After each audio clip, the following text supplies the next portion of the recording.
பக்த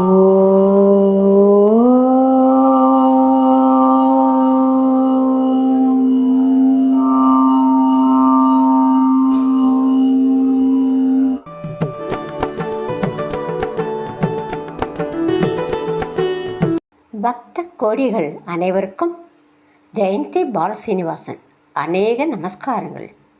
இன்றைய தினம் ராமநாதபுரம் ராமேஸ்வரத்தில் உள்ள அருள்மிகு பர்வதவர்தினி சமேத அருள்மிகு ராமநாத சுவாமி திருத்தலத்தை பற்றி விவரிக்க உள்ளேன். ராமேஸ்வரம் ராமநாத சுவாமி கோவில் சம்பந்தர், அப்பர் ஆகியோரின் பாடல் பெற்ற இந்தியாவில் உள்ள 12 ஜோதிர்லிங்க தலங்களுள் ஒன்றாக கருதப்படுகிறது.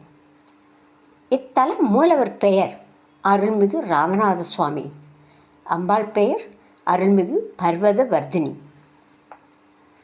தல வரலாறு பார்ப்போம். ராவணனிடமிருந்து சீதையை மீட்க போர் புரிந்து அவனை கொன்றார் ராமன்.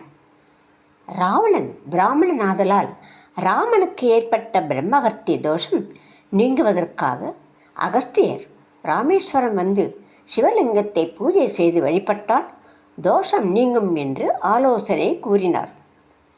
உடனே ராமர் ஆஞ்சநேயரிடம் கைலாச பர்வதத்திற்கு சென்று சிவலிங்கம் கொண்டு வரும்படி கட்டளையிட்டார். ஆஞ்சநேயர் கைலாச பர்வதத்திற்கு சென்று லிங்கத்தை கொண்டு வர சற்று தாமதம் ஆனதும் சீதா பிராட்டி விளையாட்டாக மண்ணை கையில் பிடித்து சிவலிங்கம் ஒன்றை செய்தார். அகஸ்திய முனிவர் குறித்த நல்ல நேரம் முடிவதற்குள் இந்த லிங்கத்தை பிரதிஷ்டை செய்ய உத்தரவிட்டார். அதன்படி சீதாதேவி மணநாள் பிடித்து வைத்திருந்த சிவலிங்கத்தை பிரதிஷ்டை செய்து பூஜையை தொடங்கினார். லிங்கத்தை கொண்டு வந்த ஆஞ்சநேயர் தான் வருவதற்குள் இங்கு மணலால் லிங்கத்தை பூஜை செய்வதைக் கண்ட அவர் கோபமுற்று அது விஷயமாக கேட்க ஸ்ரீராமபிரான் அந்த லிங்கத்தை அகற்றிவிட்டு நீ கொண்டு வந்த லிங்கத்தை வை என்று அனுமானிடம் கூறினார். அதை கேட்ட அனுமன் தன் வாளினால் சுழற்றி அந்த லிங்கத்தை அகற்ற முயற்சி செய்து அம்முயற்சியில் தோல்வியுற்று தன் வாள் அருந்து விழுந்து மயக்கமடைந்தார். பின்னர் ராமபிரானால் எழுப்பப்பட்டு அனுமன் கொண்டு வந்த லிங்கத்தை பிரதிஷ்டை செய்து அதற்கே முதலில் பூஜை செய்யப்படும் என்று உறுதியளித்தார். பின்னர் தாங்கள் பிரதிஷ்டை செய்த லிங்கத்திற்கு பூஜை நடைபெறும் என்று சொன்னார். ராமனே ஈஸ்வரனை வணங்கியதால் இக்கோயில் மூலவர் சிவபெருமானுக்கு ராமநாத சுவாமி என்றும் ராமேஸ்வரம் அதாவது ராம ஈஸ்வரம் என்றும் பெயர் ஏற்பட்டது. யாத்திரை செல்பவர்கள் முதலில் ராமேஸ்வரத்தில் அக்னி தீர்த்தத்தில் நீராடி மணல் மற்றும் தீர்த்தம் எடுத்துக்கொண்டு காசி சென்று கங்கை தீர்த்தத்தில் மணலை போட்டுவிட்டு காசி விஸ்வநாதருக்கு அக்னி தீர்த்தத்தை அபிஷேகம் செய்து காசியிலிருந்து கங்கை தீர்த்தம் எடுத்து வந்து ராமநாதருக்கு அபிஷேகம் செய்ய வேண்டும். அம்மன் சன்னதி. இங்கு கோயில் கொண்டுள்ள அம்மன் பெயர் பர்வதவர்தினி. பர்வதவர்தினி அம்பிகை பீடத்திற்கு கீழே ஆதிசங்கரர் நிறுவிய ஸ்ரீ சக்கரம் உள்ளது. சக்தி பீடங்களில் இத்தலம் சேது பீடம் ஆகும். அம்பிகைக்கு சித்திரை பிறப்பன்று மட்டும் சந்தன காப்பு அலங்காரம் செய்கின்றனர். அம்மன் சன்னதி பிராகாரத்தில் வீடணன் அமைத்த ஆதிசேஷன் மீது பள்ளி கொண்ட கோலத்தில் பெருமாள் காட்சி தருகிறார்.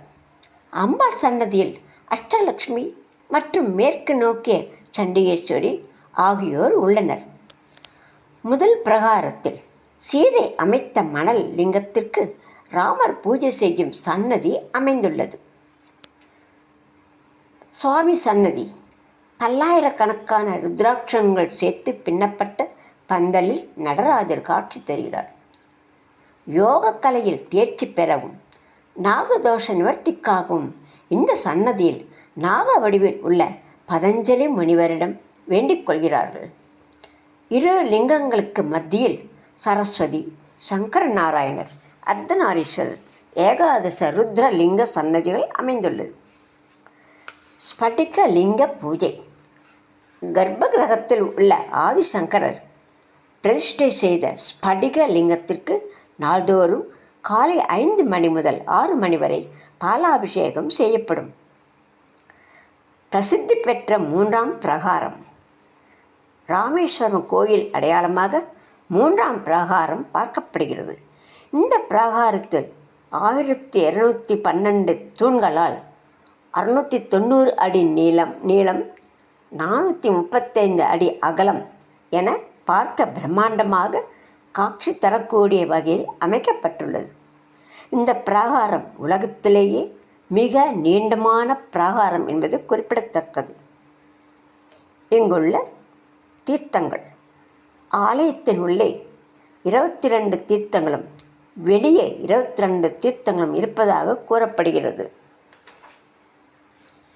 ஆலயத்தில் இருக்கக்கூடிய 22 தீர்த்தங்கள் கிணறுகளாக அமைந்துள்ளன.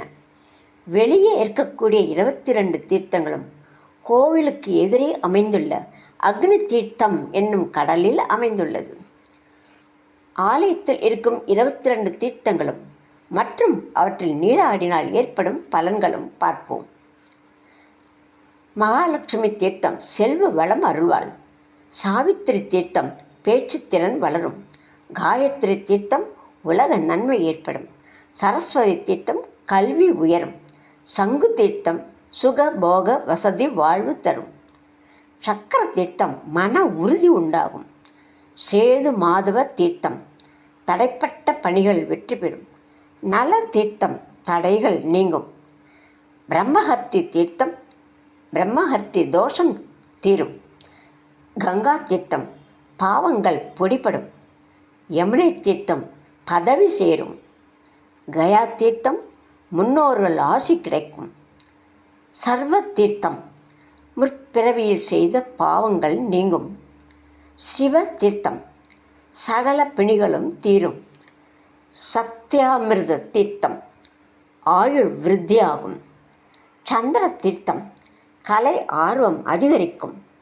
சூரிய தீர்த்தம் தலைமை பண்பு முதன்மை ஸ்தானம் கிடைக்கும்.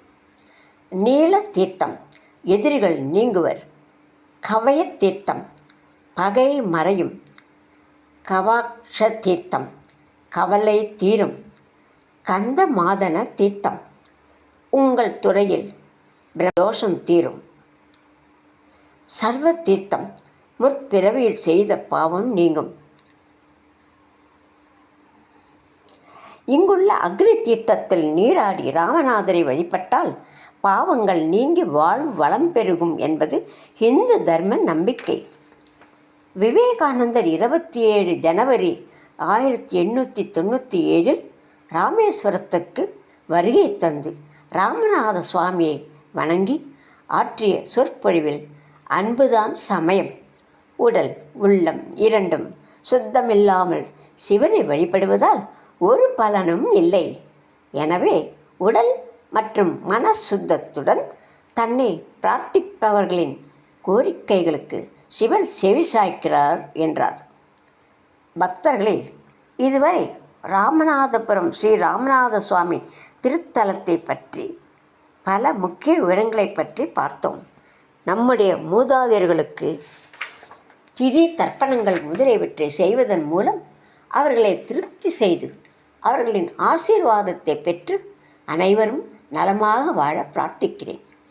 கூடிய விரைவில் மற்றும் ஒரு சிறப்பு சிவஸ்தலத்தை பற்றிய விவரங்களுடன் உங்களை மீண்டும் சந்திக்க எல்லாம் வல்ல இறைவனை பிரார்த்திக்கிறேன். ஜெயந்தி பாலஸ்ரீனிவாசன். வணக்கங்கள், நன்றிகள். ஓம் நம சிவாய.